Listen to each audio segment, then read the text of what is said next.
گلگت بلتستان میں چلا سے شگر تک سیلابی ریلوں سے تباہی، دیامر تھک، نیاد، کھنر اور تھور آفت زدہ علاقہ قرار۔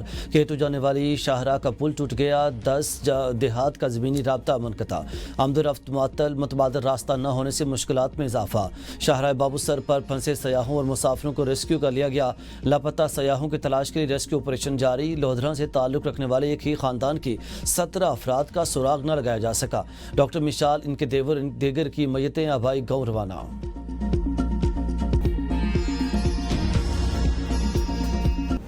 ملک بھر میں بارشوں نے تباہی مچا دی، مونسون 252 زندگیاں نگل گیا، طوفانی بارشیں، جانی گھر معاشی سب کچھ بہا لے گیا۔ NDM میں رپورٹ کے مطابق پنجاب میں 26 جون سے اب تک 139 افراد جاں بحق، 470 زخمی ہوئے۔ خیبر پختونخوا میں 60، سندھ میں 24، بلوچستان میں 16 افراد جاں بحق ہوئے۔ گلگت بلتستان میں بارشوں کے باعث 3 افراد، آزاد کشمیر میں 2 افراد جاں بحق، اسلام آباد میں 6 افراد جاں بحق اور 3 زخمی ہوئے۔ جاں بحق افراد میں 121 بچے، 85 مرد اور 46 خواتین شامل۔ بارشوں کے باعث مجموعی طور پر 1000 سے زائد گھروں کو نقصان پہنچا، 328 مویشی ندی نالوں میں بہہ گئے۔ زیادہ تر مواد گھر گرنے، ڈوبنے، لینڈ سلائیڈنگ اور فلیش فلڈ سے ہوئیں۔ بارشوں کا سلسلہ 25 جولائی تک جاری رہنے کی پیشگوئی۔ ضلع میں بارشوں کے باعث سیلابی ریلے کی تباہی، چنگیوٹ سے تعلق رکھنے والے افراد بھی متاثر، سیاحوں کی حکومت سے مدد کی اپیل۔ تحریک انصاف میں انتشار پھیلانے والوں کے خلاف کارروائی ہوگی، بانی نے حکم دے دیا۔ وزیر اعلیٰ خیبر پختونخوا علی امین گنڈاپور کی میڈیا سے گفتگو، کہا سینٹ انتخابات پر بانی چیئرمین سے بیرسٹر سیف اور ظہیر ایڈوکیٹ نے ملاقات کی تھی اور امیدواروں کے نام دیے۔ بانی چیئرمین سے جو فہرست ملی اس میں مراد سعید، فیصل جاوید، مرزا آفریدی اور عرفان سلیم کے نام تھے۔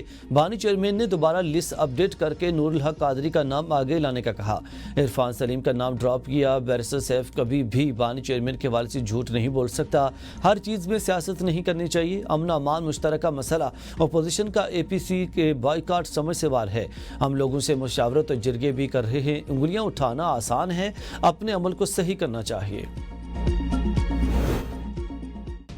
PTI کے سینٹ امیدواروں کی فہرست ہمارا مسئلہ نہیں، امیدواروں کی کس نے منظوری دی یہ ان کا مسئلہ ہے۔ گورنر KP فیصل کیم کنڈی کی گفتگو، کہا ہم نے ایک فارمولہ بنایا تھا جس کے مطابق امیدواروں کو ووٹ پڑے، خواہش ہے ضمنی الیکشن ہو جائیں تو تصدیق ہو جائے گی، کس کی مقبولیت ہے۔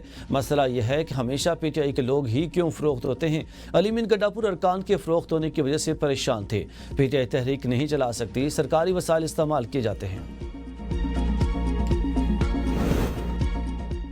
اپوزیشن کا وزیر اعلیٰ خیبر پختونخوا علی امین گنڈاپور کی صوبے میں امن عامہ پر آج بلائی گئی آل پارٹیز کانفرنس میں شرکت سے انکار۔ نون لیگ، پیپلز پارٹی، JUI سمیت تمام اپوزیشن جماعتوں کا آل پارٹیز کانفرنس میں شرکت نہ کرنے کا فیصلہ۔ قائد حزب اختلاف ڈاکٹر عباد اللہ نے کہا کہ صوبائی حکومت کے فیصلے غیر سنجیدہ ہیں، صرف ایک میز پر بیٹھنے سے مسائل حل نہیں ہوتے۔ APC صرف نمائشی اجلاس بن چکا، اپوزیشن متحد، عوامی مفادات پر کوئی سمجھوتا نہیں ہوگا۔ صوبائی صدر پیپلز پارٹی محمد علی شاہ باچا نے کہا کہ اس صوبے میں غیر سنجیدہ حکومت ہے، آل پارٹیز کانفرنس صرف دکھاوا ہے، حکومت عام کے لیے خود سنجیدہ نہیں۔ 26 نومبر احتجاج کے مقدمات میں تحریک انصاف کی قیادت کے گرد گھیرا آتنک۔ علی امین گنڈاپور، عارف علوی، عمر ایوب، اسد قیصر، بشرا بی بی، علیمہ خان، شاہد ہتک، خالد خورشید، فیصل امین سمیت دیگر ملزمان کے وارنٹ گرفتاری جاری۔ راولپنڈی کی انسداد دہشت گردی عدالت نے وارنٹ جاری کیے، ملزمان کی گرفتاری کے لیے پولیس ٹیمیں تشکیل دے دی گئیں۔ آج سے چھاپے شروع، 25 جولائی کو کیس سماعت کے لیے مقرر۔ عدالتی عملے نے ملزمان و وکلاء کو نوٹس جاری کر دیے۔ بالکل یہ 2 لوگوں کے بیان کے اوپر یہ کنوکشن ہوئی ہے، تو یہی ریکارڈ نے ہائی کورٹ میں جانا ہے۔ یہ جو ریکارڈ ہے اس کے بعد ہائی کورٹ جو ہے اس سزا کو ختم کر دے گا۔ 9 مئی کی سزائیں ہماری احتجاجی تحریک کے رد عمل میں دی گئیں۔ حکومت کی خوشی عارضی، سزائیں جلد ختم ہو جائیں گی۔ سزا ڈرانے دھمکانے کے لیے دی گئیں۔ سینیٹر علی ظفر کی ABN نیوز کے پروگرام سوال سے آگے میں گفتگو، کہا شاہ محمود قریشی پر جو 7-8 کیسز ہیں ان میں 70% میں ضمانت ہو چکی ہے، اس فیصلے کے بعد دیگر کیسز میں بھی ضمانتیں ہو جائیں گی۔ Shah Mahmood senior vice chairman ہیں، اسی رول میں اپنا کردار ادا کریں گے۔ PTI رہنماؤں کو دی گئی سزاؤں میں قانونی تقاضے پورے نہیں کیے گئے، ان مقدمات میں کوئی قابل قبول شہادت پیش نہیں کی گئی، عدالت نے مجبوراً سزائیں دی، ریکارڈ اس سے مختلف ہے۔ 9 واقعات میں ملوث افراد کو معاف نہیں کیا جا سکتا، املاک کو آگ لگانا سیاستدانوں کا کام نہیں۔ سینئر صوبائی وزیر شرجیل میمن کہتے ہیں کہ ماسٹر مائنڈ اڈیالہ میں بیٹھا ہے، ملک کو نقصان پہنچانے والوں کو سزا دینا حکومت کی ذمہ داری ہے۔ اگر کوئی خود کو بے گناہ سمجھتا ہے تو وہ اعلیٰ عدلیہ سے رجوع کر سکتا ہے۔ پاکستان میں انتشار اور دہشت گردی کی سیاست کی گنجائش نہیں۔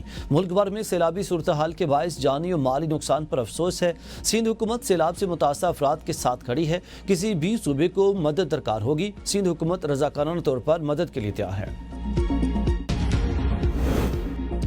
حکومت کے پاس عوامی مینڈیٹ نہیں، ملک میں قانون و انصاف کی دھجیاں اڑائی جا رہی ہیں۔ جہاں قانون کی حکمرانی نہیں ہوگی وہاں سرمایہ کاری نہیں آئے گی۔ سابق وزیر اعظم شاہد خان عباسی کی ABN نیوز کے پروگرام سوال سے آگے میں گفتگو، کہا سزا دینا صرف وقتی عمل بن چکا ہے، قانونی تقاضے پورے نہیں کیے جاتے۔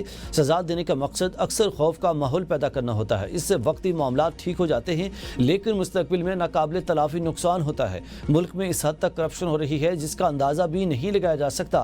اب وقت آ گیا ہے کہ ہم سنجیدگی سے سوچیں اور بہتر فیصلے کریں۔ عدالتی فیصلوں میں کمزوریوں کی نشاندہی اور ان کا ازالہ ناگزیر، قانونی نظام میں اصلاحات سے عوام کا اعتماد بحال ہوگا۔ سینیٹر ہمایوں محمد کی ABN نیوز کے پروگرام بدلوں میں گفتگو، کہا عدالتوں کے فیصلوں پر تنقید کے ساتھ اصلاحات کا عمل بھی ضروری ہے، منظر نامے کے پس پردہ کردار سامنے آنے چاہیے۔ لانگ مارچ توڑ پھوڑ کیس میں سابق گورنر سندھ عمران اسماعیل کے وارنٹ گرفتاری جاری، اسلام آباد کے مقامی عدالت کا عمران اسماعیل کو گرفتار کر کے پیش کرنے کا حکم۔ کیس سے بانی PTI زرتاج گل بری ہو چکے، کیس کی سماعت آج ہوگی۔ عمران اسماعیل کو تھانہ بارہ کوہ میں توڑ پھوڑ دفعات کے تحت مقدمے میں نامزد کیا گیا۔